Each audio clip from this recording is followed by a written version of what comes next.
These are good days. Everything is going good with everything. These are good days. Going good with everything. Going good with everything. I know that because these are good days. Everything is going good with everything. These are good days. Good days.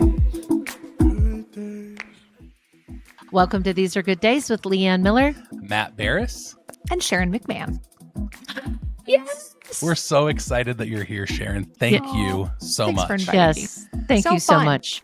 So It fun. is. I'm so It happy is so to be fun. here. Hey, can Yeah. you give us, before we jump into our good days and do all the things, can you give us your biography of who are you and why do we Americans love and need you right now in our life? Yes. Who are you and what do you do? Well, as I mentioned, I'm Sharon McMahon. You might know me from my Instagram account, Sharon Says So, but I am a longtime classroom teacher, longtime government and law teacher. And during the pandemic, right before the 2020 election, I started using some of my government knowledge to help people on the interwebs, on Al Gore's internet. And I started just asking or answering people's burning questions that are hard to get answers to. What will happen if X? Why do we have Y? Who's the fifth person in the line of succession? What if everybody dies in a nuclear holocaust? Like just things that people always wonder Yeah. about, but like, Mhm. how do if I'm Googling, is this correct? Is this the right information? So, that's the genesis of Sharon Says So. And it has grown into a podcast and soon to be a book and, other things. But that's the gist of what I do. Is you can find me on my podcast or on the Instagrams. Yeah. Can you tell us real quick, what's the title of your book and the premise? Because I'm so excited about your book. Thank you. It is called The Small and the Mighty, and it is about 12 unsung Americans who changed the course of history. So, Yeah. we often think of history as being, presidents and people who did things first. The first person to step foot on the moon, the first person to, fly in a spaceship, whatever it is. And those are important things in history. Right. No question. But there have been a lot of very important things that have happened that were done by ordinary people who have never received the statue on the side of the mountain or the, the marble right. bust in a library somewhere that deserve to be celebrated, and their stories need to be told. They've Absolutely. been asking for somebody to tell them for a long time. So I hope love people that. enjoy it. And I think I'm accurate in saying this. This isn't a book about women. This isn't a book about a specific people group or a region or a culture. It is a mix of 12 different stories. It's a mixture of different Americans and from all different backgrounds and all different walks of life who all did different things. Some of them, Matt, are teachers. Yes. Yeah. Thank God for educators. Yes. That's right. Yes. And your pre-order situation was like so Exciting. fun and exciting to watch. It was so great. When does the book actually come out? September 24th, 2024.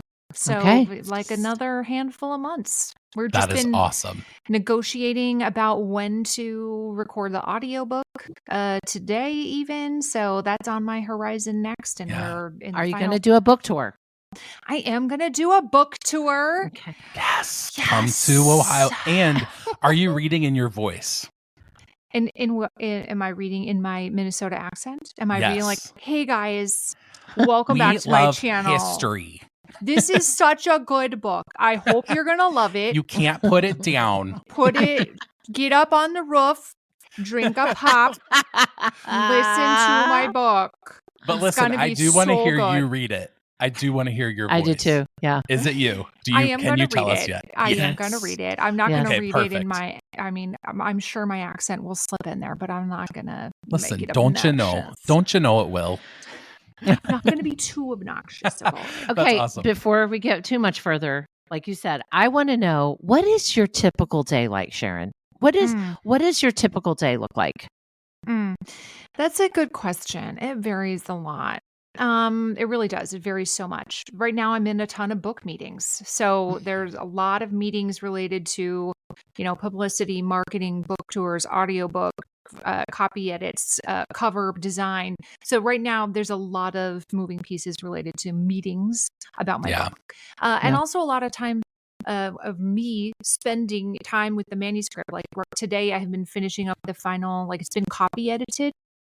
So I've been going back through the manuscript and making sure that I agree with all the copy edits or making any changes that need to be made.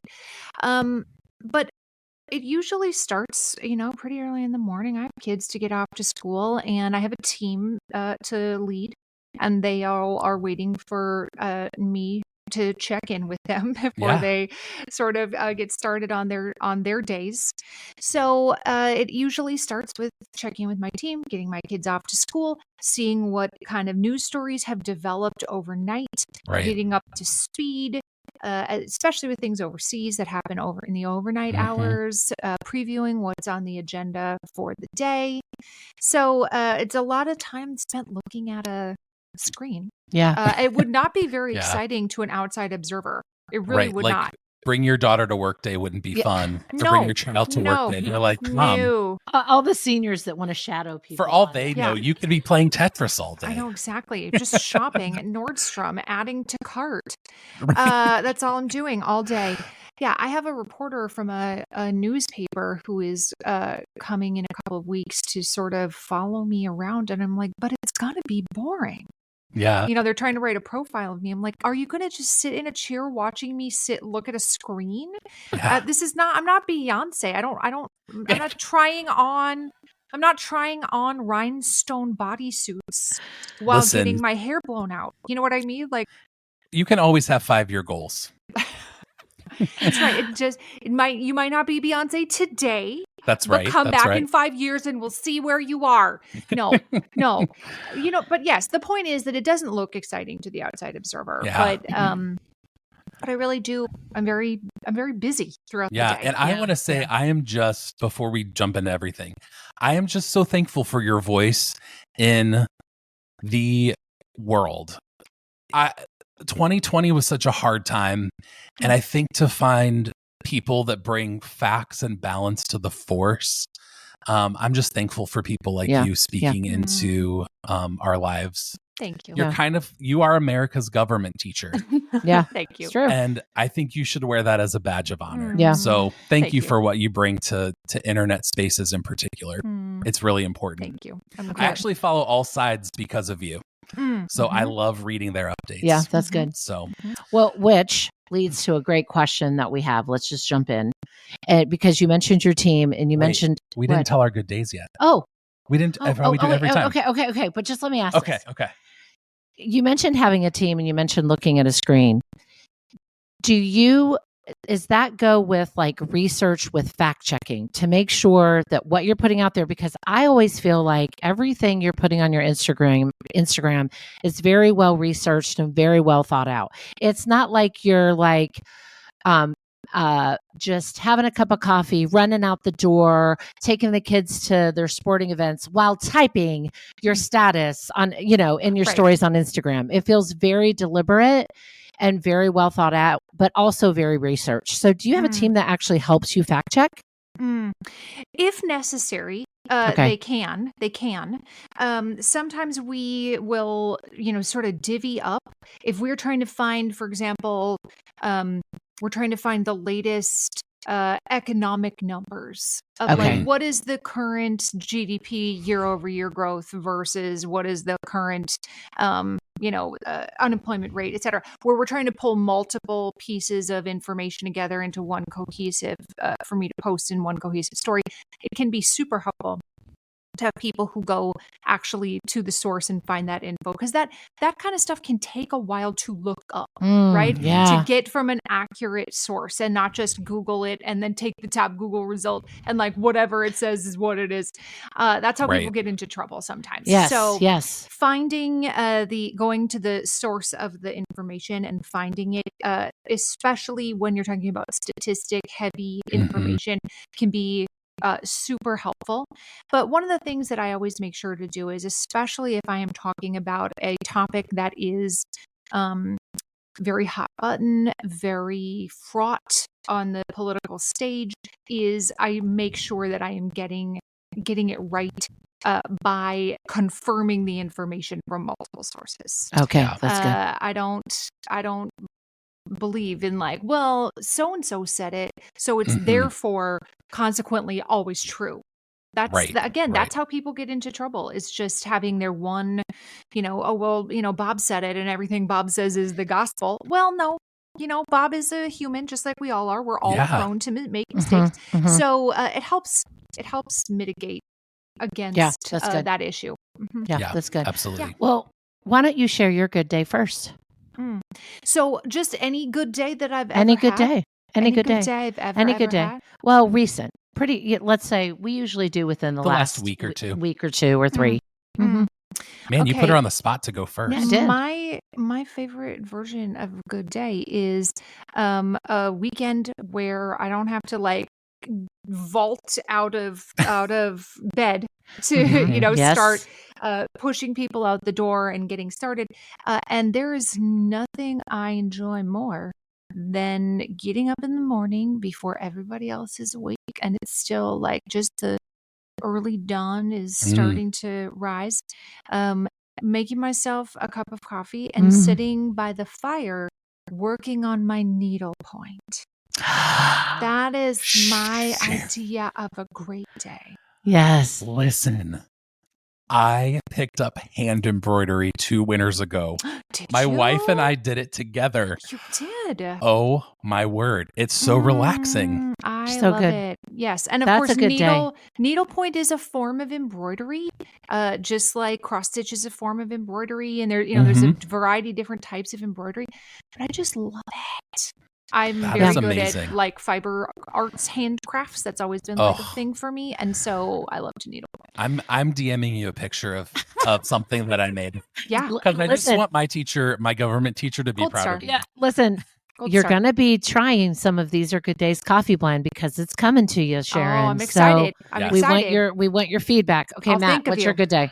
All right, my good day is our days start early in my house too. We have 3 kids under 4th grade. My wife is a junior high special ed teacher. I work in education, and so we're out the door early. But there's nothing. I was thinking about this the other day. My daughter just turned 4. I have 2 boys and a girl, and she's our youngest. And there's something really special. Because my wife and I worked in education, I was like, boys and girls, they're not that different. I'm not going to have a different connection. Lies. She has me wrapped around her little finger. And so the other morning, she just crawled up in bed and she was like, Daddy, did you sleep good? And we just laid there and talked in the dark at like 5:30 in the morning. And then when my wife's getting ready for work, I love watching her with my wife. My wife is very makeup-y, hairy, clothesy kind of lady. She's not hairy. No, not hairy, but she loves the hair stuff. She does her hair. And so it's just so fun watching her want to be like my wife because I kind of like my wife. So Yeah, right. if my daughter grows into a version of her, I'm like, oh, I gotta be okay with that. So she's in the very much of mimic mom kind of stage. So I kind of relish those moments because I know it's not going to last forever, So Okay, my good day is pretty ordinary, but it's a good day. Here in Ohio, much like Minnesota, we have a long winter. And when spring breaks forth and it's so green and so beautiful, the other day the sun was shining, it was gorgeous. I had laundry going. I had just vacuumed and I'm like, I'm going to go put the top down in my little bug. I have a little convertible bug and I'm going to drive 30 minutes to my favorite greenhouse. Not necessarily with the intention of buying any plants, although I did buy ferns for my swans on the front porch. And I bought birdseed and I just walked the aisles and looked at all the green and got back in that little convertible and played Beyonce and Pitbull and had just a great hour and a half of just enjoying the sun and the weather. And sometimes I think we forget to notice those things. And it was just a good day. It was a good day to be out in the weather. Well, Sharon, one of the things that we admire and appreciate about you is the way that you have navigated sometimes tumultuous topics that bring up a lot of emotion. And so really what we want to talk to you about today in the rest of our time together is really how do we maintain relationships when our political views can differ, across the board. And so really I just want to throw it to you just to kind of kick it off for us. I don't want to talk a whole lot because I know we want to hear what you have to say, but what does that look like for you? And how do you think we can do a better job at maintaining really close relationships when we differ so much politically sometimes? It's a very challenging topic. It's a topic a lot of people ask me about because it's a topic that a lot of people are struggling with right now. So if this is you, you are not alone. It doesn't mean you're doing it wrong. And let's start with the premise that this is a relationship you want to maintain, right? Some people are in abusive relationships, and we shouldn't be encouraging people to stay in like an abusive friendship. Right. So let's start with the premise that this is a relationship that's very important to you and that you want to remain in. One of the first things I can encourage you in is to find agreement everywhere you can, rather than looking for differences, which is, I think, often a posture that we tend to adopt. It's like, yeah, well, I like so and so. I don't agree with everything they say, but I like them, but I don't agree with everything. Like our brain is very adept at looking for pattern disruptions, right? It's very good at finding the difference between things. So our default position is often to find areas of disagreement because those pop to the top of our minds first. But I would suggest looking for the opposite, ways and places in which you can agree. You might, for example, have different perspectives on what we should do to solve the problem of undocumented immigrants coming across the border. How should that problem be dealt with? You might disagree with somebody about your perspectives on that issue. But what you can both agree with is this idea that we want safe and prosperous communities. We want human rights for everybody. We want people to live in places where they feel safe and welcome. Those are areas that we can all agree on. And so if you premise a conversation with, I totally agree with you. I think we all deserve to have safe and prosperous communities. And that's a really important goal to work towards. Starting from that posture of agreement automatically disarms the other person. They go in thinking this is going to be a battle, and they've been, like donning their armor. And when they find that you're actually like, I agree with you. That's right. We should have that. It kind of sets them back on their heel a little bit. It makes them less prone to be aggressive towards everything else that might follow. So that's the first thing. The second thing is something that I think most people already know, which is it's not so much what you say, it's how you say it. Right? Like it's just true. It has always been true. It remains true. Something said with kindness, warmth, empathy, and love is just received very differently than something that is said with antagonism and animosity. You can say the exact same thing in two different ways, and one will be, like, yeah, I disagree, but it was a good conversation. That can be the end result versus like, I hate that guy. Right. And it's so much how you say it. Yeah. So I think also acknowledging the emotions that are behind what somebody says goes a long way. Saying like, I can tell that this is a topic that really weighs on you. I can tell that this really means a lot to you. Help somebody feel like they're being heard. Because, we tend to not listen to other people until we feel heard ourselves. We tend to not be open to listening until we feel like somebody understands our position. And so saying things like, I can really tell this is an important topic. I can tell this concerns you. I can tell if you've had a bad experience with X, that this is something that's top of mind for you. It makes somebody feel like you actually are listening and you care about the issues that matter to them. And when people feel like you don't care, when people feel like you aren't listening, it's a little bit like being a parent. Sometimes you say something 40 times in a row and nobody is listening. And then your voice gets a little louder and a little meaner. And you're like, did you hear what I said? Like you begin like taking up the tone of voice. I said to do it now. You know what I mean? Like it's a natural human emotion when you are feeling not listened to begin to take up to increase the intensity of the way that you communicate, to make yourself understood. And so, think about how different it would be in your home or your classroom if a child was like, I hear what you're saying, and I am absolutely going to put my shoes away, but I just need to run to the bathroom really quickly. That would be a completely different conversation than them just ignoring you, right? Like it's the ignoring that is like so annoying. So, just not ignoring their concerns has such an impact to be able to diffuse a conversation. Don't ignore their concerns. Even if you feel like, well, that concern is sometimes people's concerns are stupid. Like, why are you worried about that? Why are you worried about the moon being made of green cheese? We have much bigger fish to fry. You know what I mean? Like, it just seems like your concern is so stupid. But nevertheless, it is important to them. And you are not going to talk them out of something being important to them by belittling them. Absolutely. The concern is not going to dissipate because you made them feel dumb.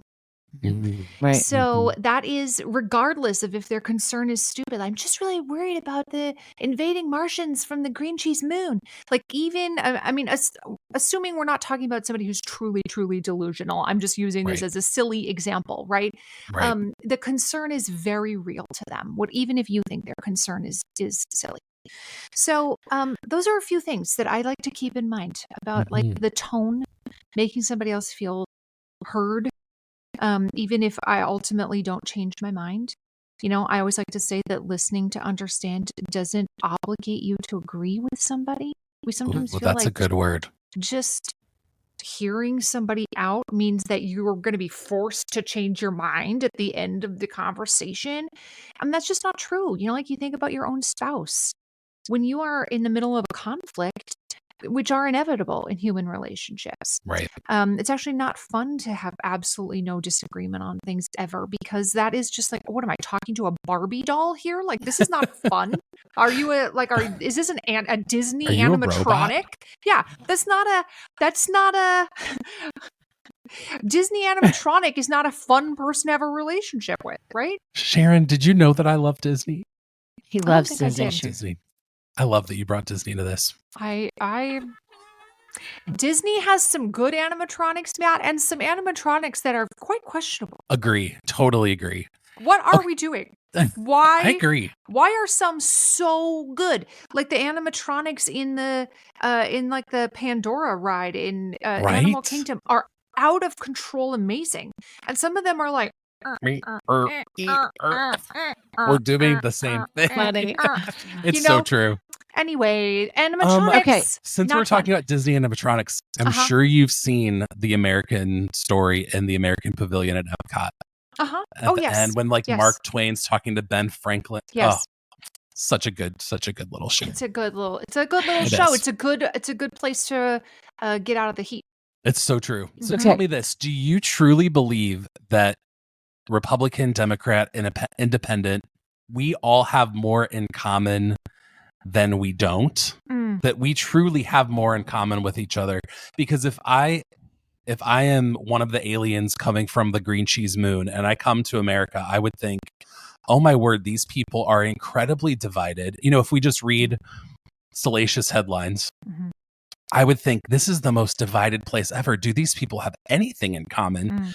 Do you think we are actually do have more in common than we do disagreements?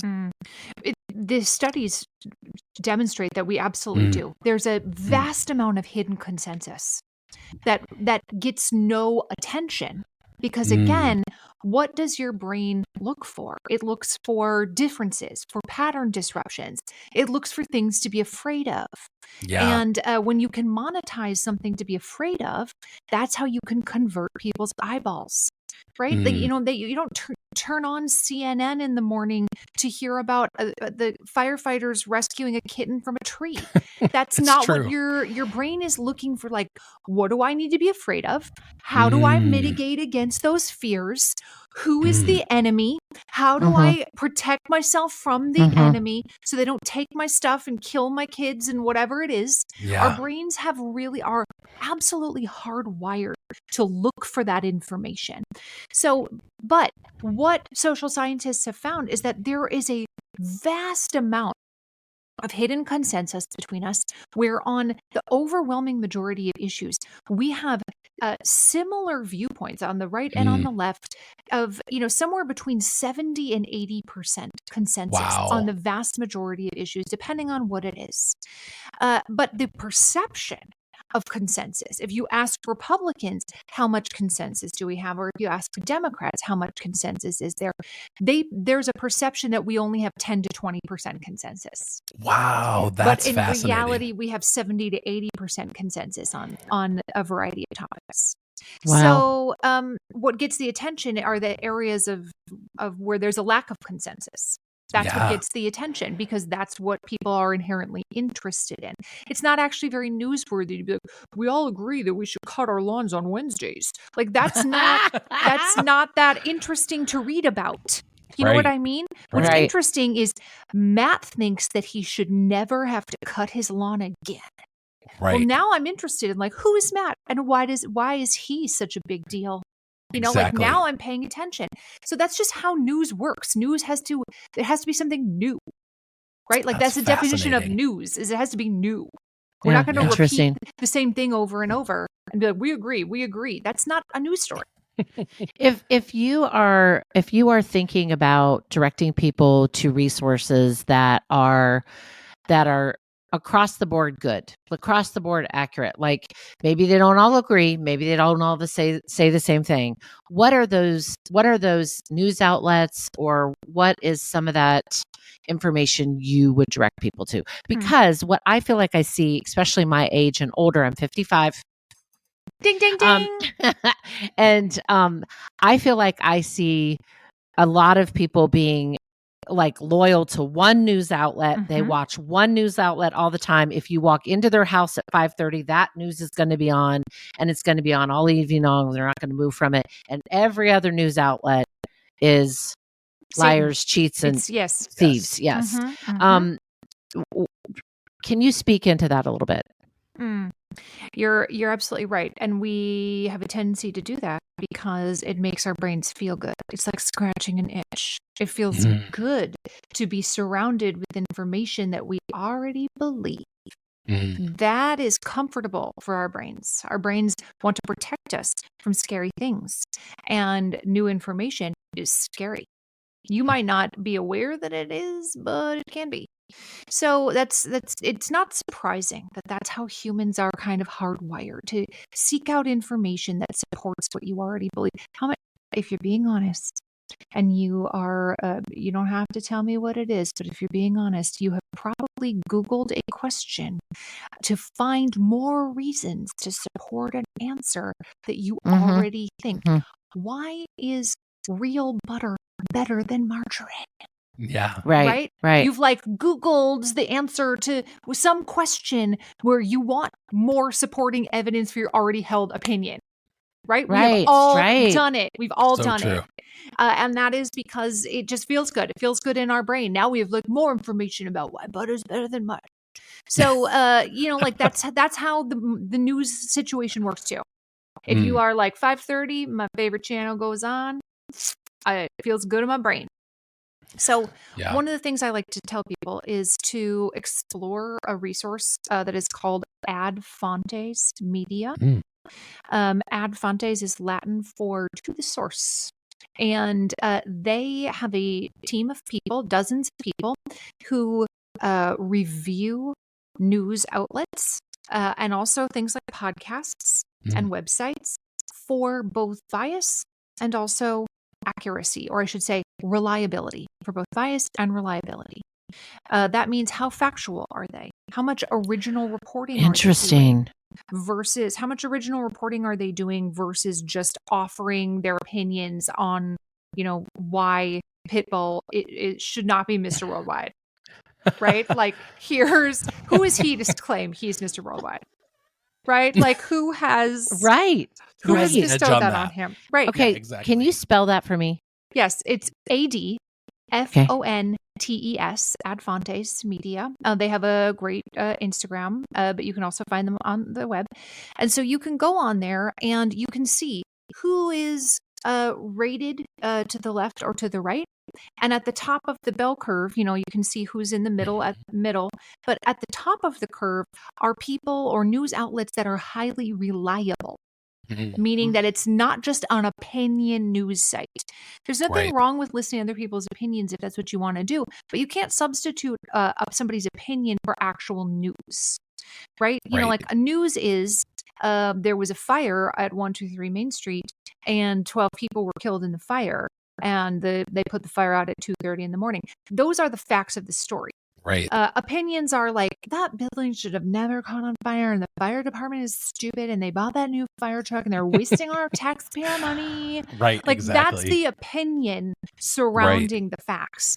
So you want to find news sources that report a lot of, have a lot of original fact reporting. Okay. Mhm. And are sort of at the top of this curve where they are not strongly skewed towards one side or the other, and they Okay, are that's good. reliable reporters of facts. So I encourage you to check out that resource and see for yourself. The other thing I'll just mention one other thing. I'm not affiliated with them. I don't get anything for saying this. I'm just saying that I know how it works. I've asked them how Yeah. it works. When they go to rate a news organization, they have a team of people who identify as ideologically left, right, and center, and they work together as a team to rate a news outlet or a podcast. So it's not just like one left-leaning person who's like, oh my gosh, so biased, it's the worst, I hate them. You know what I mean? Right. Yeah. It's not Right. just one person's opinion. And I have spoken to the founder, and she said it's actually quite easy for people once they develop a criteria to agree on, like, yeah, this is a right-leaning news source, or this is a center-rated news source, or this is a left-leaning news source. Yeah. There actually is not that much disagreement amongst the people who work on these topics. Who decide? That's Interesting. fascinating. It's So- like they have a rubric that they measure Yes, it they against do. objectively. They do have Yeah. an objective rubric. Yeah, Yes. interesting. Mhm. Okay. As this election rolls down the road toward us, what are some important things that you feel like we should be thinking about? Well, one of the things that I think is very important is that no person or political party deserves your undying allegiance. That our commitment is to democracy, and our commitment is to America. Will you Right? Our commitment. define democracy for us again and tell us like we're in 5th grade? Sure. So, I mean, democracy is at its essence. It comes from a Greek word, and the Greek root word means a government of the people. That is the Greek root word for democracy. And so there are different ways to set up democracies, but the hallmark of American democracy is that it is a government where the power does not come from a birthright, like a king. You're not born into power. It's not power that is seized. It's not power that is seized from, like, I won the war, I'm the emperor now. It is power that is bestowed upon leadership by the citizens, right? So we elect who should lead the country. We elect a president. We elect members of Congress. We elect our city council. And that is power being bestowed upon leaders from the people. So that's the foundational underpinning, is this idea that power is not seized or born into. It is power that is bestowed upon leaders by the citizenry themselves. Yeah. And the system that we have conceived of involves things like following the rule of law. This is not a nation of men, it is a nation of laws. That is what the founders said about it, meaning we don't just do whatever Bob says because Bob is Bob. Bob Mhm. needs to follow the laws, and so do we. So we are not a nation that is governed by dictatorial leaders. We are a nation that is governed by laws that everyone is subject to, no matter how rich you are, no matter how poor you are. And I mean, of course, we can point out flaws in the system. Of course, we can point out times where Right. somebody got away with something or whatever. That's the nature of anything that humans touch, right? Is that it's never perfect. So we follow, and this is something fifth graders can understand. We have rules, and the rules Right. apply Right. to everyone in this classroom, Right. right? It's not Mackenzie and Aiden don't have to follow the rules and everyone else does. No, everyone in here follows the rules, right? Like Right. fifth graders can understand that concept. So we have rules or laws that govern us. We have, there's a number of other, things that I can bring up, but those are sort of the foundational underpinnings, is that power comes from the people and we are a nation of laws. And we have fair and free elections. We don't have Mhm. sham elections like Vladimir Putin, where he's like, I won 178% of the vote this time. You know what I mean? Where we just like kill all of our opponents, like Yeah. like Putin does. We don't like, oh shoot, he fell out of that airplane. It's really sad. You know what I mean? And that just Right. keeps Yeah. happening Seriously. to person after Hmm. person after person. Oh, I hated when they go missing in Siberia. I can't believe that happened again. You know what I mean? Like that's Right. literally what I mean, happens. think about it. Yeah, seriously. Truly. That's not even like I'm making it a joke, but that's literally what happens under Putin's watch. So we have laws, we have rules, and we don't just kill our opponents. We don't just off people who disagree with us. We have to work together to do things that Yeah. matter to Americans. So if we do not have a system of democracy in the United States, it does not matter who has the best policies. It does not matter if the person promises to give you $1 billion check. It does not matter if they say absolutely everything you want to hear, if they're the religion that matches yours, if they read the same holy book and say the same, they're the same silver-tongued preacher from the pulpit as you want to hear. Right. None of those things matter if we Right. do not have a system of democracy.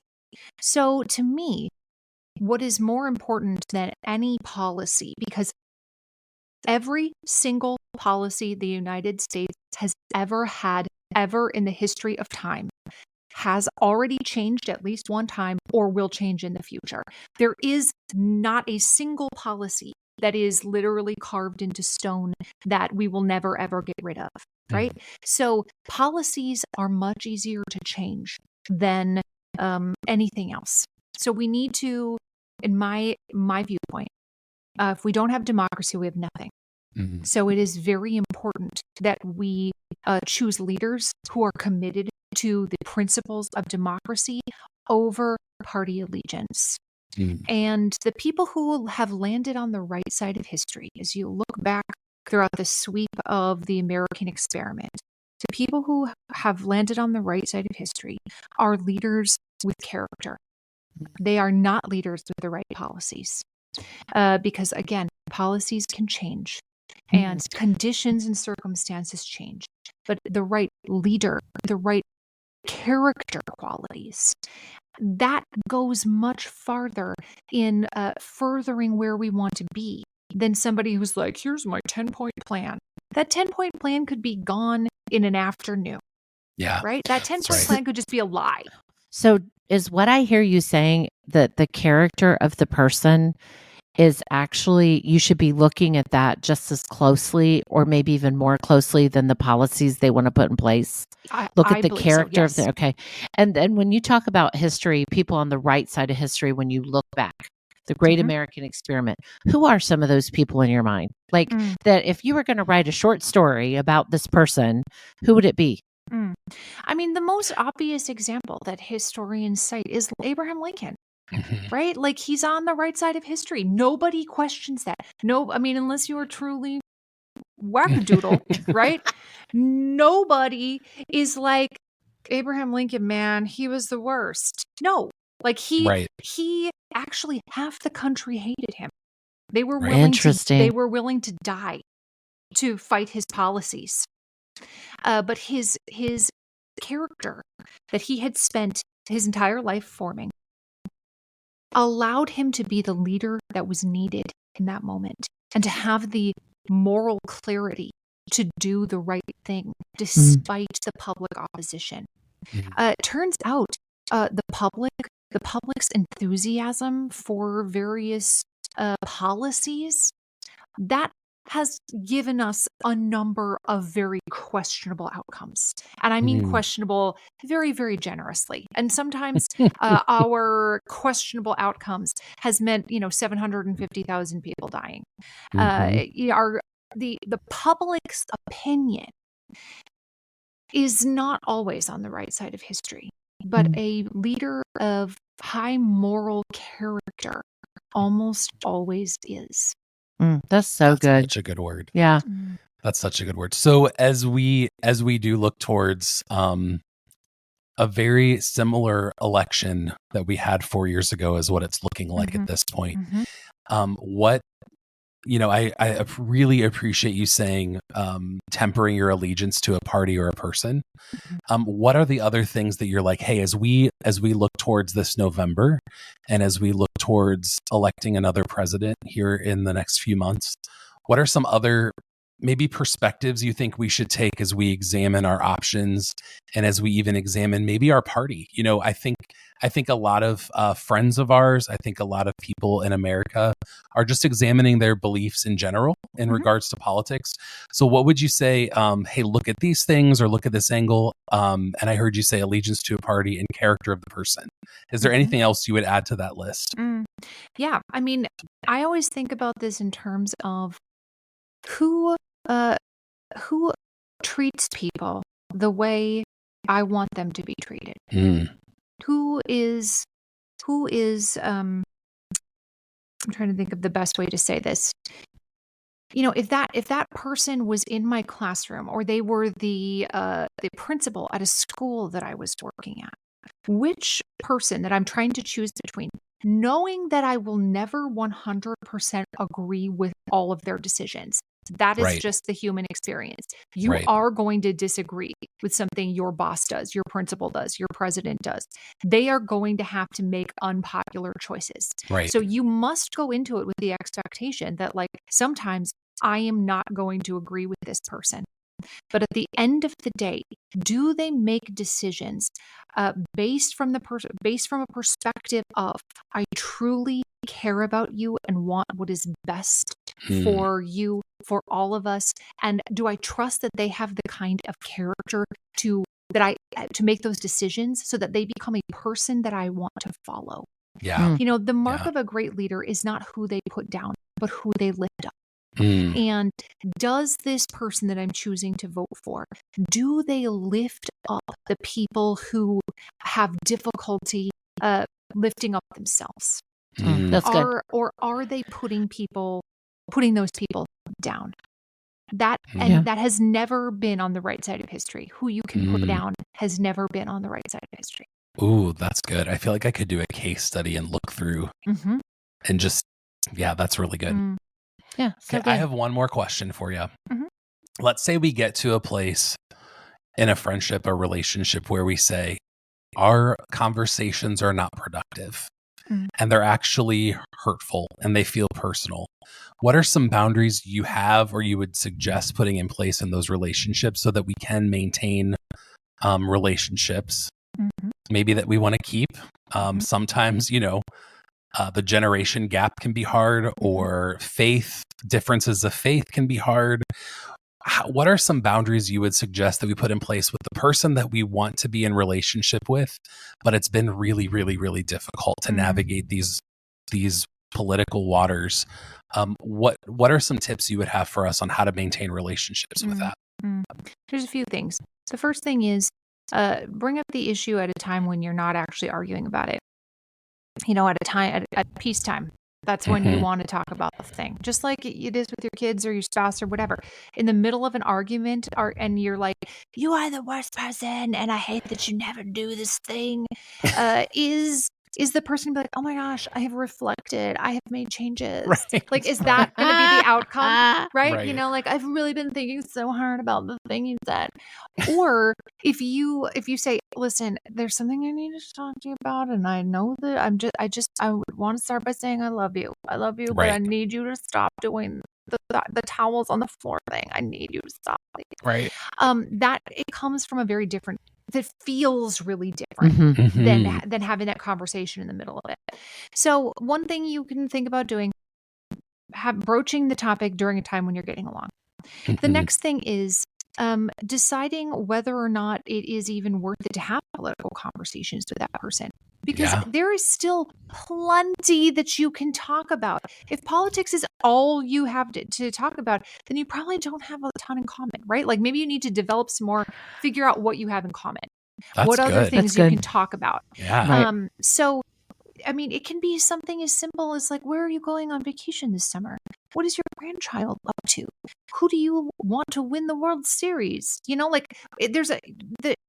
could generate a list of 50 topics Listen, easily. and if you can't AI it, give Yeah. me 50 Go- things to talk about. Go on ChatGPT. Yeah. Well- What are some questions I can ask my 87-year-old grandpa? Exactly. Yeah. Yes. And also I think there's a place where you say, I love you. I care about you. I want to maintain friendship and relationship with you because you are my grandmother or whoever the person Yeah. is. But we have to stay away from this topic Yes. because I'm not going to move. You're not going to move. And it feels like it's eroding our relationship Yes. in some ways. I think sometimes that is also an option that maybe just Yeah, needs to be said. absolutely. It's completely an option to say, I want to talk to you about your pie recipe because you make the best pie crust. But I am opting out of conversations about the election this Thanksgiving. Yep. Because you cannot dictate what somebody else does, Mhm. but you can dictate what you will do. And you Correct. can let them know what Yes. you will do. I am opting out of conversations about the election. It's for my own mental health. Mhm. I love you and I want to spend time with you, but I'm just letting you know that that's what I'm doing. Yeah, that's good. And the boundary is not controlling what other people do. The boundary is telling other people what you are going to do Yes, if the absolutely. boundary is crossed.